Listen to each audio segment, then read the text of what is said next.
My name is Safia Verjee. I'm based in Nairobi, and I'm the Regional Innovation Advisor for Care Denmark, but with a little bit of a twist in it, because I'm also seconded to the WFP, the Regional Bureau. So we've set up a joint innovation hub called Ignite, and we're looking specifically at innovations that address both climate and food insecurity. So a little bit about my background. I've been in the NGO space for about 10 years now.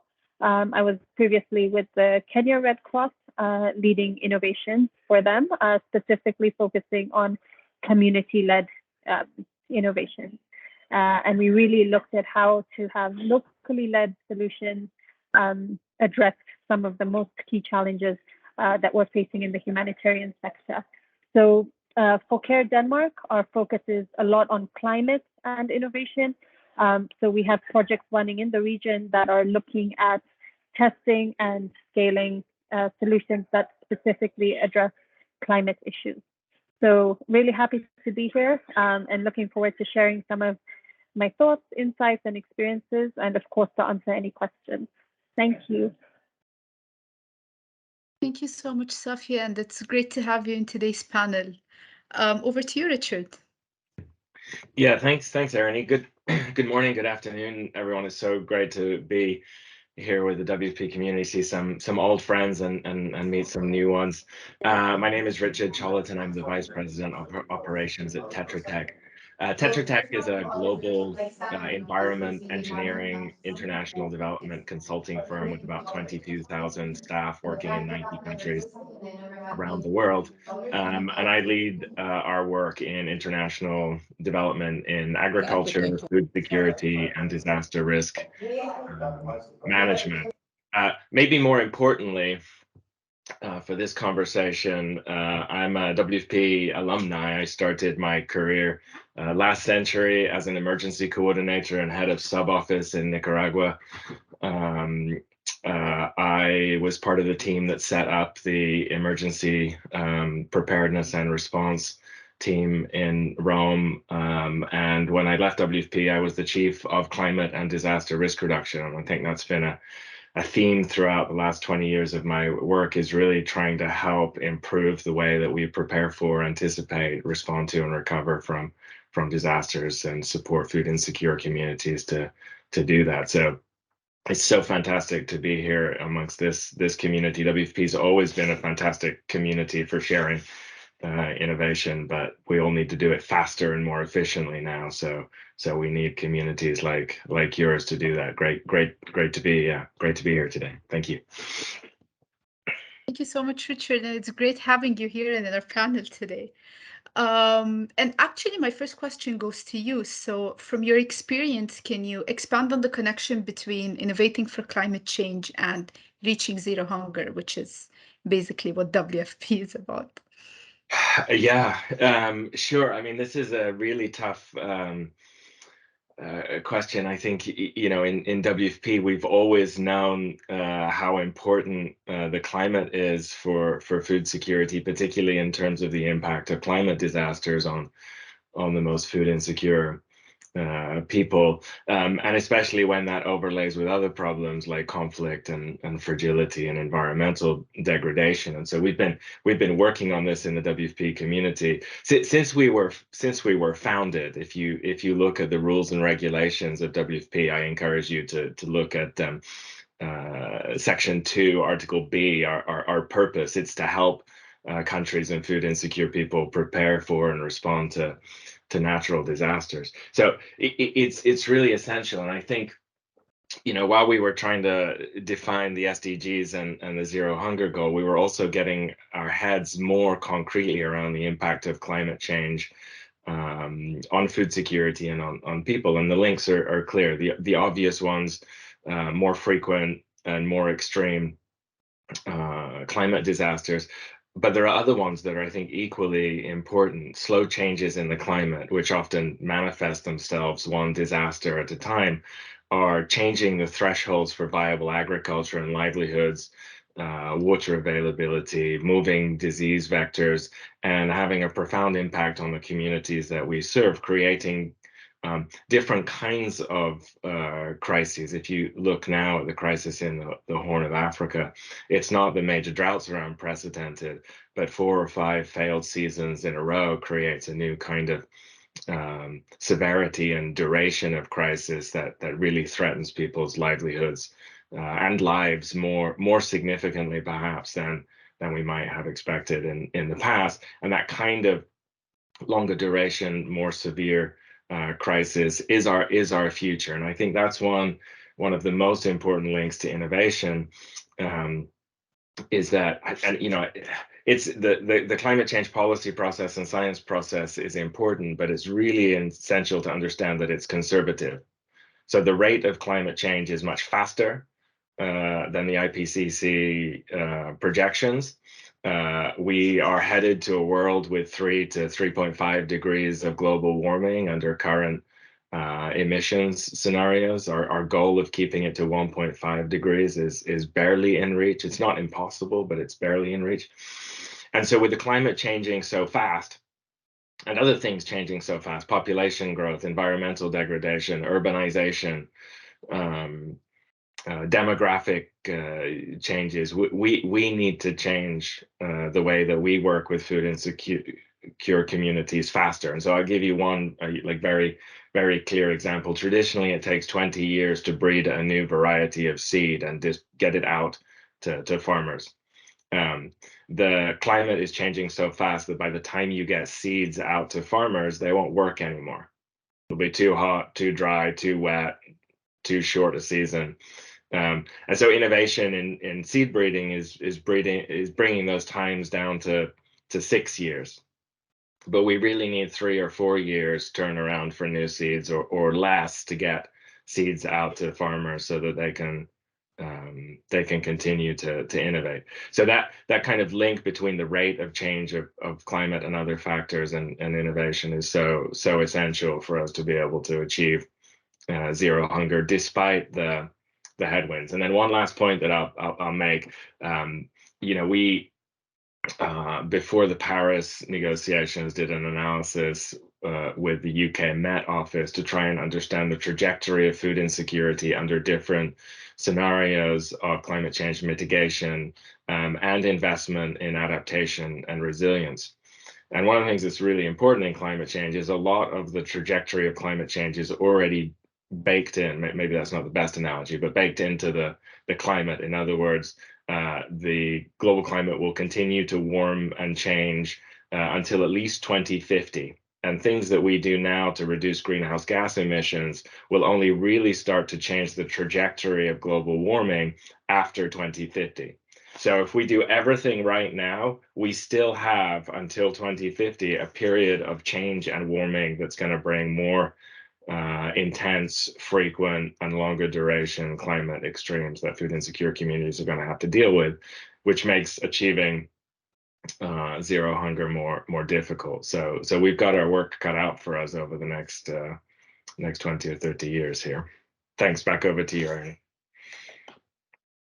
Thank you so much, Richard, for your remarks and for all the information you've been sharing. I mean, climate change is indeed a very important and crucial topic right now for WFP and for the world, basically. And for example, like the region in RBC, they've highlighted it as the second most important strategic priority in the region. So all the champions tuning in today, I'm pretty sure that this is one of the topics that's basically at the top of their minds. So thank you so much, Richard. Maybe now over to Safia.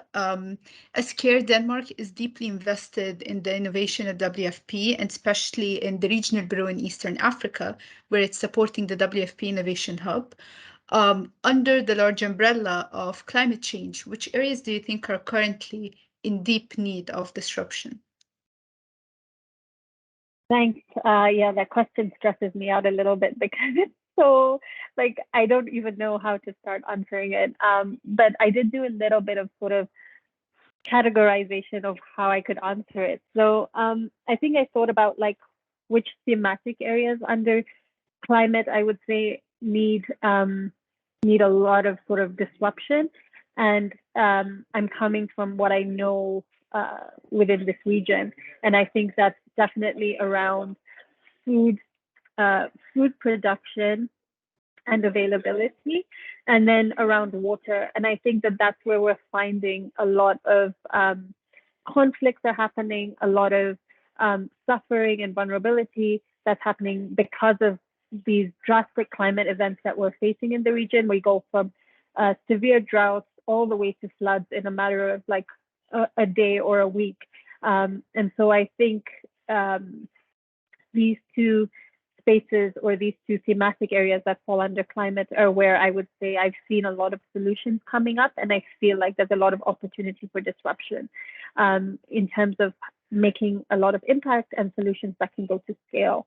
In terms of under now the stages of how we are addressing the climate crisis, I would say that there's a lot of effort going on around mitigation because right now, as it is, it's like we can't also fight the climate crisis. It's happening and we're in the middle of it. So I think solutions around mitigation and adaptation are also where we need a lot of disruption. And then in terms of early warning, I think that because these events just keep happening, in order to save lives and to make sure that people are safe and not suffering as much, I think early warning is really important.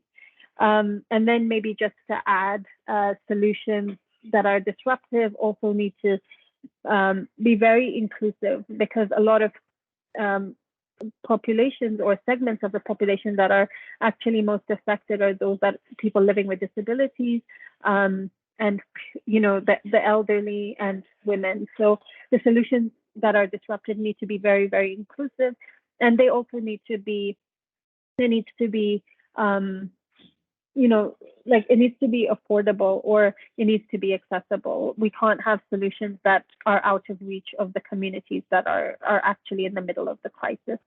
So I know that was a very long-winded answer to your question, and I know I answered it in different areas, but I think that those are just my initial thoughts on where I feel like disruption needs to take place.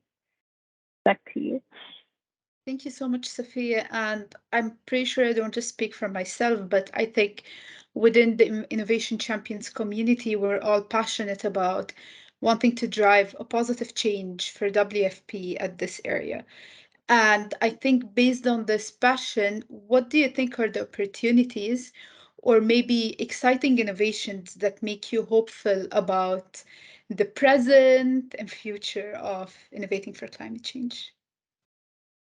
So to think about like the opportunities, I would say the one that I'm actually closest to is what we're doing through the Ignite Hub, and that is really supporting locally led solutions. So we're working with the WFP offices and soon the care offices as well to identify and support local businesses and startups in the countries to see how we can strengthen their solutions and help them test and go to scale.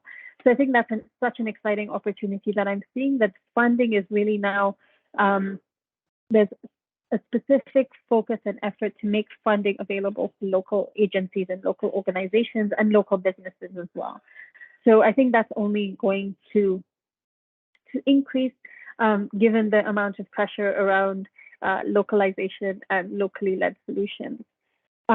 I think also something that's really exciting in this region especially is just the thriving ecosystem and innovation, and the fact that the people, like even from communities, that the youth and businesses are really taking charge of the solutions that they feel address their challenges the most.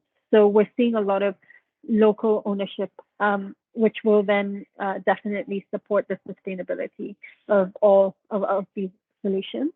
And then I think that there is also not a shift, but also a focus now given to scaling as opposed to just piloting and testing, which I think is also a positive thing for these local businesses.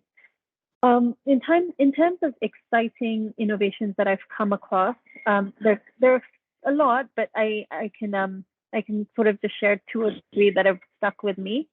So the Danish Red Cross, they have been testing out a concept of a catastrophe bond. So it's working in the space of a forecast-based financing, and what they've done is they're putting donor funds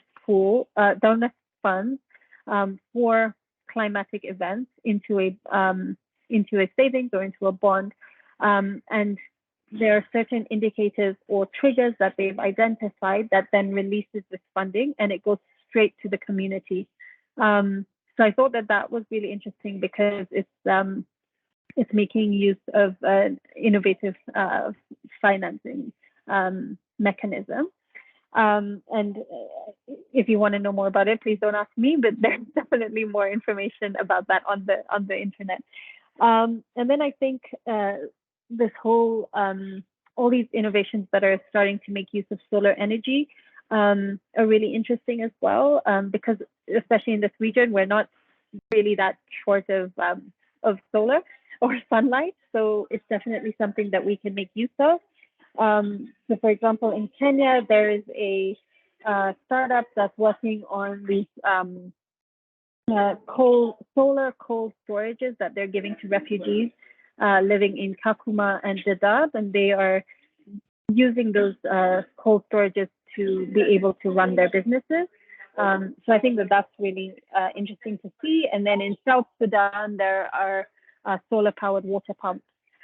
So we know how expensive it is to sort of run a water system, and the impact that it has on the environment and the emissions that it gives out. So I think that's also really exciting. And then something that's also close to my heart is this whole aspect of plastic recycling and using plastic as a raw material.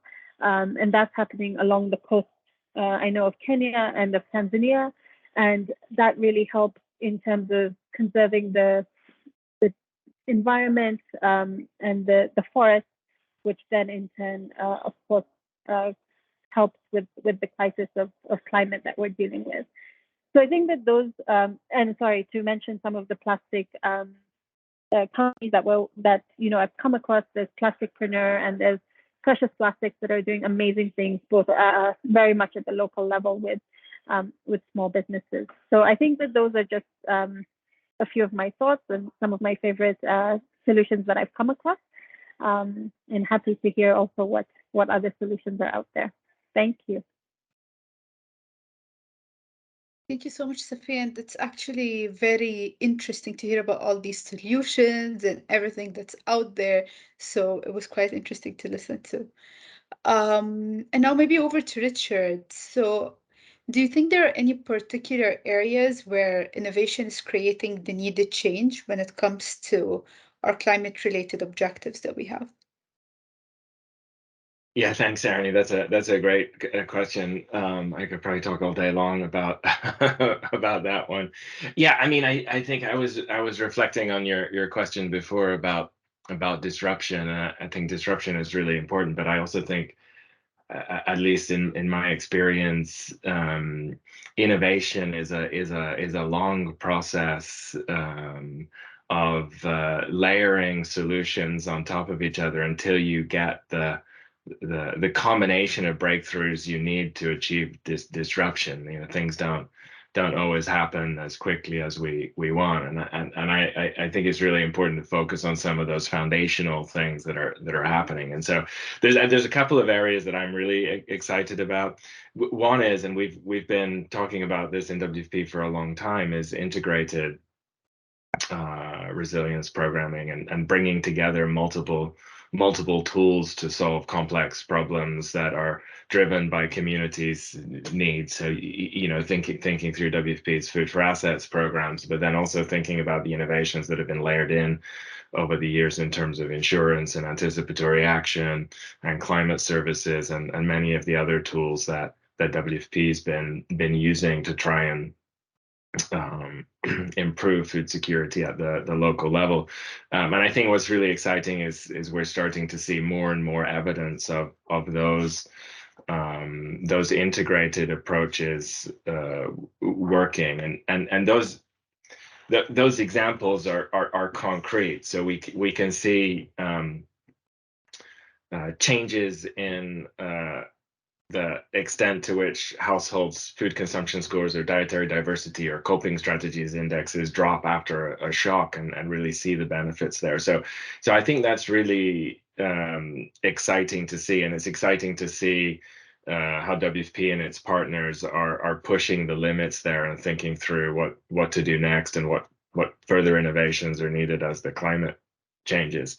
I'm really excited about what's happening with anticipatory action and risk finance. I don't know how many of you know the history, but WFP was involved in the World Bank's early weather index insurance pilots in 2000, so 22 years ago. WFP implemented the first real insurance program in the humanitarian sector in 2006 in Ethiopia. It was the predecessor to the Africa Risk Capacity. And so WFP has been working on this particular issue for a long time. And what's really exciting to see now is how much more innovation, how much better the tools that are being developed are, and to see their impacts and institutionalization. I was, when thinking about innovation, I'm sure one of the things that you guys face is when you try to do something new, someone tells you you're not allowed to do it, usually legal.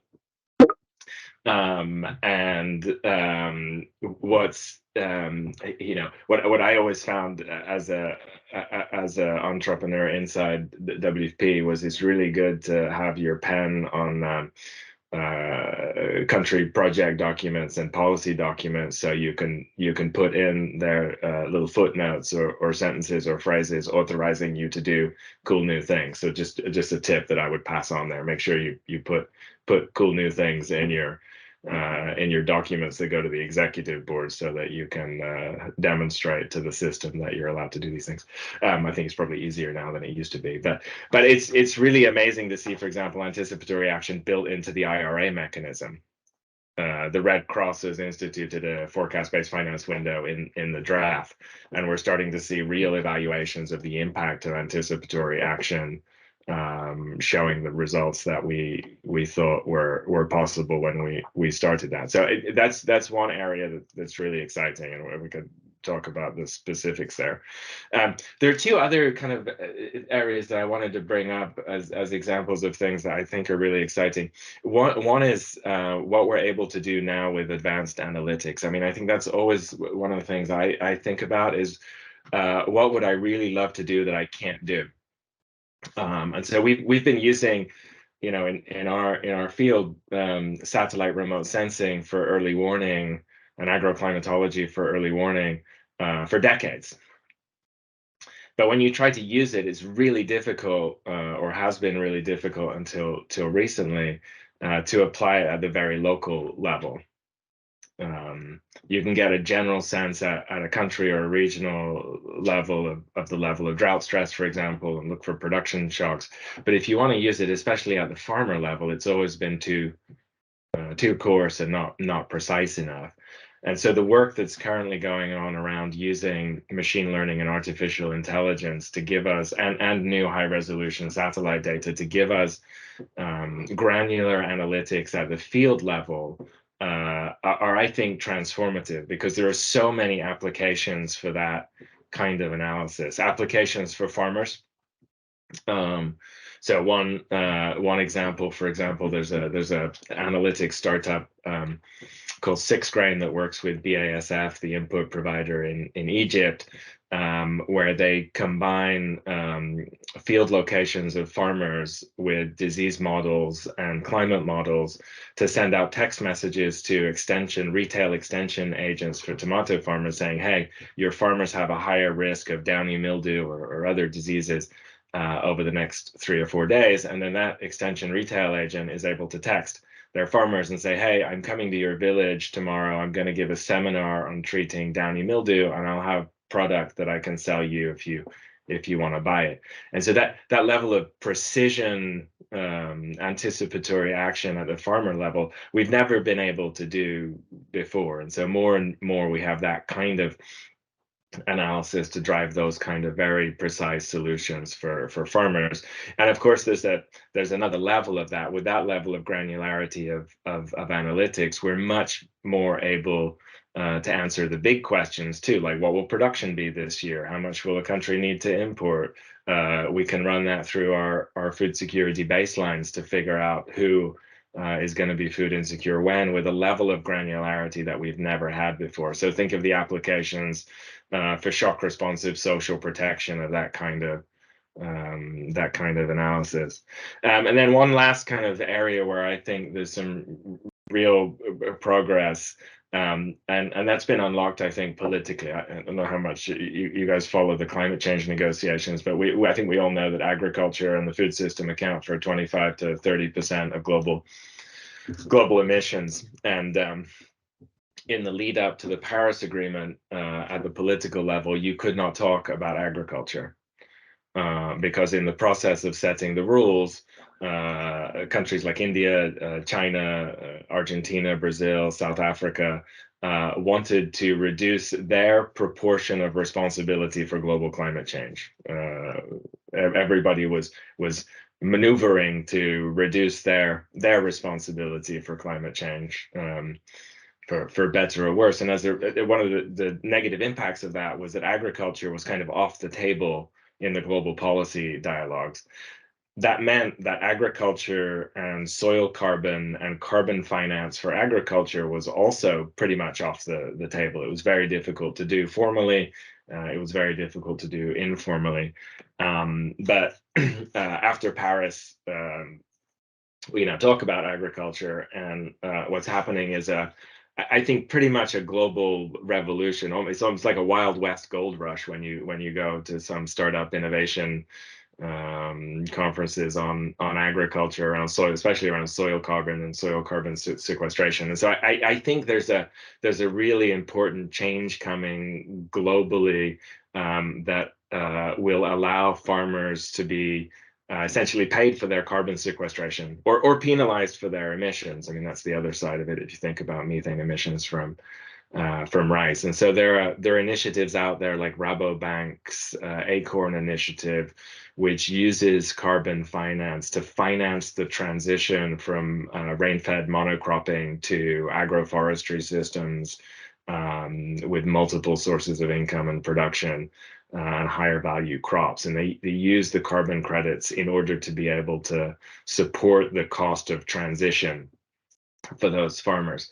And so I think that's really exciting. The more of those kind of innovations we see where we can leverage carbon finance to help farmers transition and improve their incomes and the stability of their incomes while addressing the other side of the climate change problem, the better. One interesting link there is that initiative is enabled by machine learning and AI analytics to calculate the carbon sequestration. So that kind of revolution we're seeing in the analytics side is allowing financial and other tools to be deployed that we would not have been able to deploy at scale before. Thanks, Eriny. Thank you so much, Richard. It's very interesting, specifically as well for me, the parts on like the innovations, the negotiations, what's happening. It's quite interesting to listen to. And the question is, how can remote sensing help small-scale farmers, and what is the best recommended tools / WFP softwares or government can use for yield enhancement? Over to you, Richard. Thanks, Eriny. Thanks, Simon. That's a very, very big question. I mean, I think the simple answer is yes, it can help, but the more complicated answer is no, it can't. In other words, what farmers need is not remote sensing. They need decision support. And remote sensing, when it's combined with good ground truth data, I think can be really powerful in helping farmers to get the kind of decision support they need. And so you can think through the kind of production cycle for a farmer. It's like, what am I going to plant? How am I going to plant it? When am I going to plant? When am I going to weed? Should I hire labor? Do I keep my kids in school or pull them out to work on the farm? Do I rent more land? Do I buy pesticide, fungicide? When do I apply it? When should I harvest? All these kind of like critical questions. What did I plant last year, and how much money did I make? All these critical questions, in some sense, can be supported with really good analytics at the field level. And what's been difficult, I think, in the past, I mean, if you compare to what you see in modern agricultural systems like in the US or Europe or Brazil, where you have large fields that are easy to see from space, most of the farmers that we work with have small fragmented fields. They're often intercropped. So they're more complicated. The topography is often more complicated. Degradation is often more severe.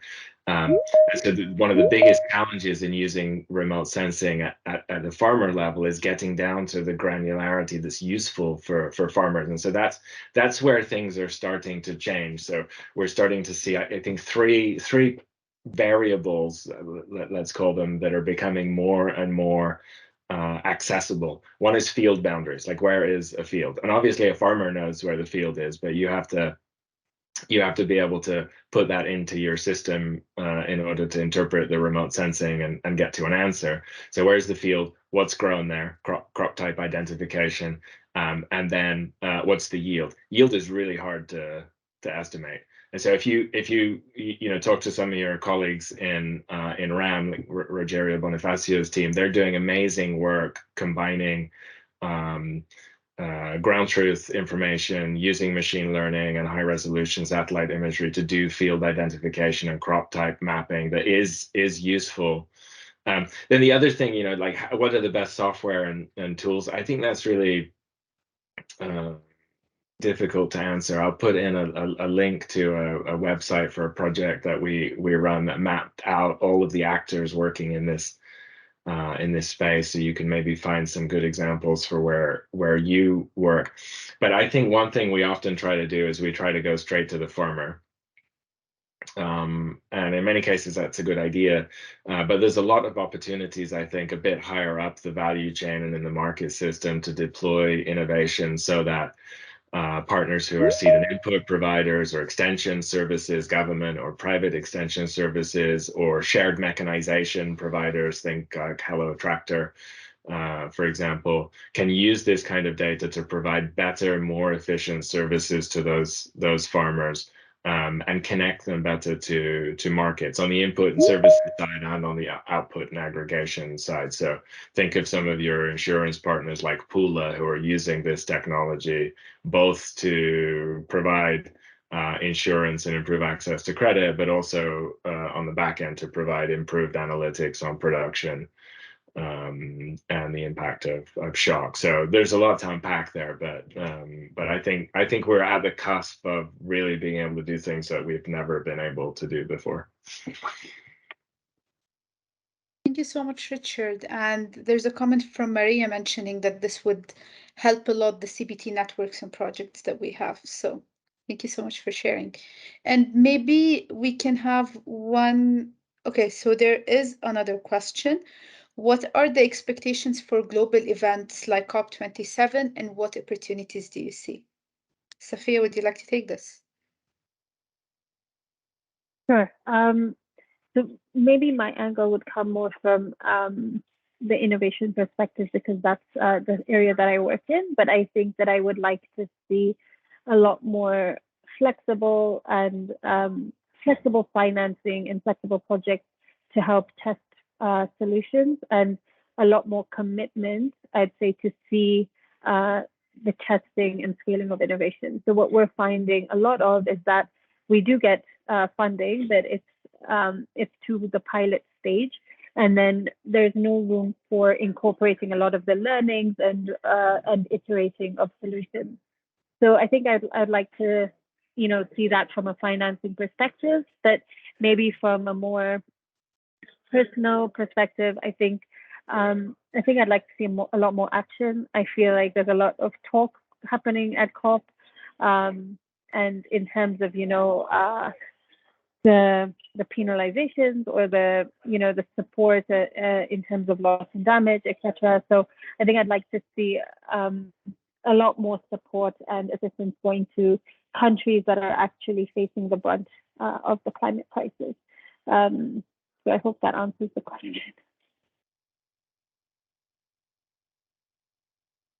Thank you so much, Safia. And also to the audience, again, this is an opportunity. If you have any question, just feel free to go on mic, raise your hand. Okay, Maria, over to you. Hi, Eriny, and hi, everyone. I want to say thank you particularly to Richard and Safia, and just bring to the table. I was trying to tap the question, but I didn't have enough time, so that's why I'm raising my hand. Early this year in May, there was this humanitarian network and partnership workshop. I don't know if you were aware about that one, and they were coming from with some kind of project for early warning, coming particularly from Meteo Suisse, UNSAT, which I think it's the humanitarian rapid mapping service that we have as UN.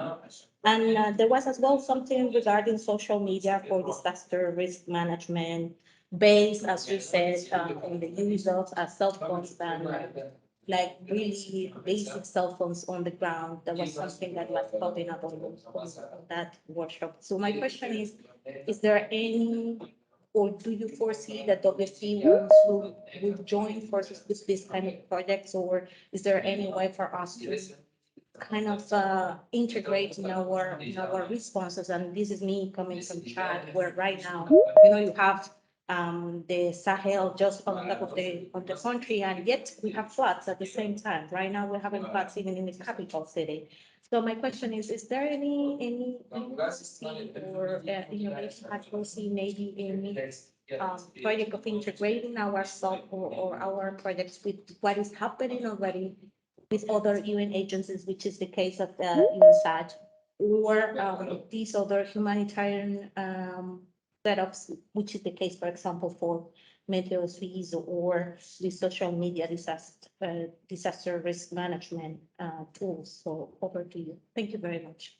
Yeah, happy to, Ernie. Thanks. It's a really important question. I mean, I think that one part of the question I hear is about partnerships, and I think that is so essential. There's so much happening out there, and more and more in civil society and in the private sector to address the same issues that WFP is mandated to address. And so I think there's so much to learn, but I also think, especially given WFP's kind of core focus and mandate, that WFP alone can only address some of the problems, and not all of them holistically. So we can only really achieve zero hunger through partnership to address all of those problems.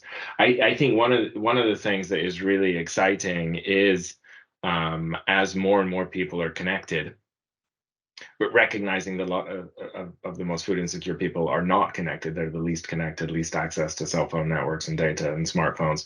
But as more and more people are connected, then we have access to new ways of collecting information and also sharing information back to people that can really change the way that we do all of our work, from early warning to assessment to response to post-distribution monitoring, to understanding the nature of recovery. And so I think that is really critical. I also think it's important for WFP to recognize that there's a lot of institutional actors who have understood the importance of hunger and how the food crisis is changing many things. So think about the World Bank's push into shock responsive social protection systems over the last last decade. That really changes the institutional and funding landscape at the country level for achieving zero hunger. So thinking through how to really leverage those partnerships and help those organizations who are in some senses learning. The World Bank knows a lot of stuff, but they don't actually have a ton of experience implementing assistance programs like WFP. So there's real synergy in those kind of partnerships that are really important to build on. Awesome. Thank you so much, Richard. Richard and Safia, thank you so much for your great contributions to the session. I think we are now officially at the end of our panel. Feel free, colleagues, champions, feel free to add your questions in the chat box. Richard and Safia, feel free as well to respond in the chat box. It was very interesting listening to the two of you today. I speak for everyone, but it was very exciting as well. And I'd also like to thank all the champions on the call for your energy, engagement throughout the session, and I wish you the best of luck for the rest of the event. Now over to our co-hosts. Thank you, everyone.